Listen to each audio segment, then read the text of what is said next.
TVK கட்சியின் தலைவரான நடிகர் தளபதி கமிட்டி உறுப்பினர்களுக்கான கலந்தாய்வு கூட்டத்தில் பங்கேற்கிறார். கோவை விமான நிலையத்திற்கு வந்த தளபதி விஜய்க்கு அவரது ரசிகர்களும் தொண்டர்களும் உற்சாக வரவேற்பு அளித்தனர். சுமார் காலை 9 மணி அளவில் கோவை விமான நிலையத்திற்கு வந்தார் தலைவர் விஜய்.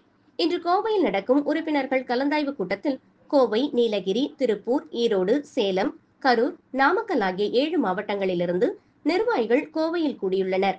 இந்த 7 மாவட்ட நிர்வாகிகள் மற்றும் விஜய் ரசிகர்களால் இன்று கோவை ஸ்தம்பித்து போயிருக்கிறது. கூட்ட நெரிசல் காரணமாக கோவை தத்தளிக்கிறது. கோவையில் எங்கு திரும்பினாலும் டிவிகே ரசிகர்களும் தொண்டர்களும் தென்படுகின்றனர். கோவை விமான நிலையத்தில் தளபதி விஜய் வந்து இறங்கியவுடன் விமான நிலையத்தின் வெளியில் நிற்கும் தொண்டர்களும் ரசிகர்களும் டிவிகேவுக்கு வெற்றி, தளபதி விஜய் வாழ்க என்று கோஷமிட கோவை விமான நிலையம் சத்தத்தால் அதிர்ந்தது. சத்தம் காதை கிழிக்கிறதா என்று விஜய் ரசிகர் ஒருவர் ட்வீட் போட்டிருக்கிறார்.